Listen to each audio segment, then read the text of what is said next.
Hello, dear ones. It's so good to be with you on this crisp, beautiful fall day, just as we head into the Thanksgiving weekend. I've been doing a lot of thinking about love and sacrifice as we head into this Thanksgiving weekend because we are not gathering with friends or family.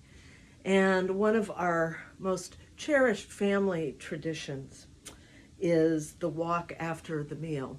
Now, I say most cherished because now all of our children are adults. They think of this tradition fondly and with great love. But when they were children, this hike was called Mom's Forced March.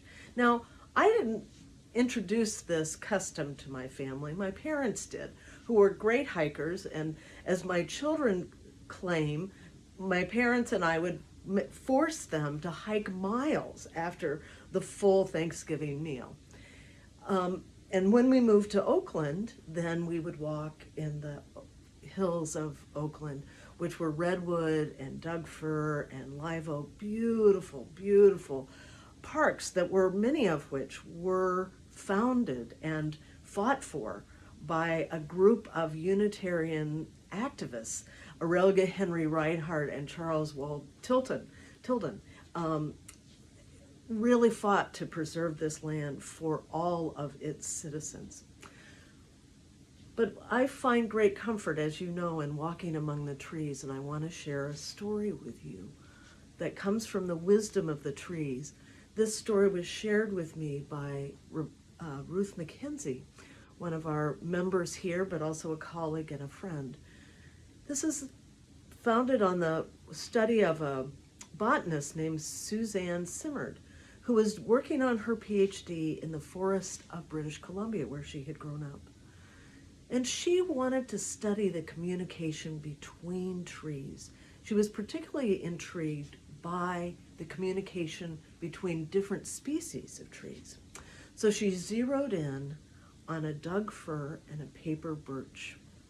And she began to study all the ways that they communicated and, of course, shared nutrients.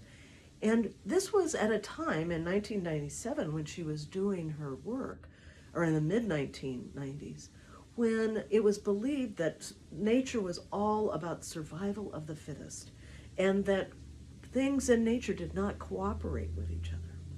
But what Suzanne and other botanists and other scientists began to discover is that there was all this communication that was not visible to us, largely going on underground, up in the air, ways that trees communicated and aided one another.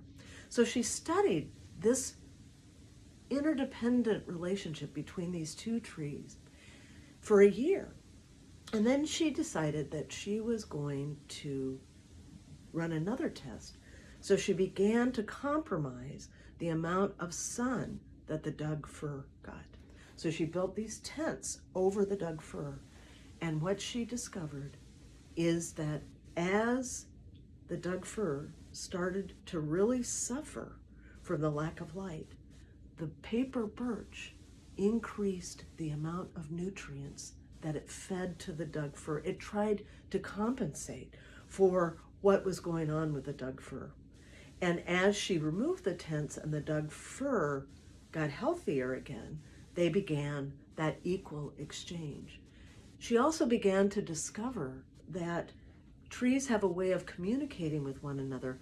Insects have found me. Be careful, be careful. Don't communicate with me as much. Let me handle this. And they have so much to teach us.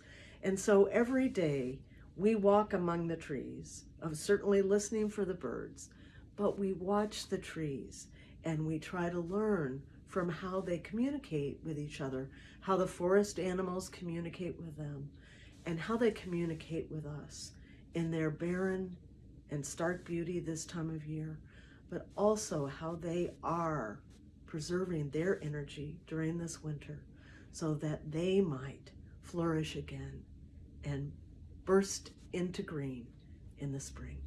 So I wish you a very blessed Thanksgiving, and let us remember that we gain from one another in our love and our sacrifice in the choices we make for our planet, for our families, and for our communities. Thank you so much for being with me.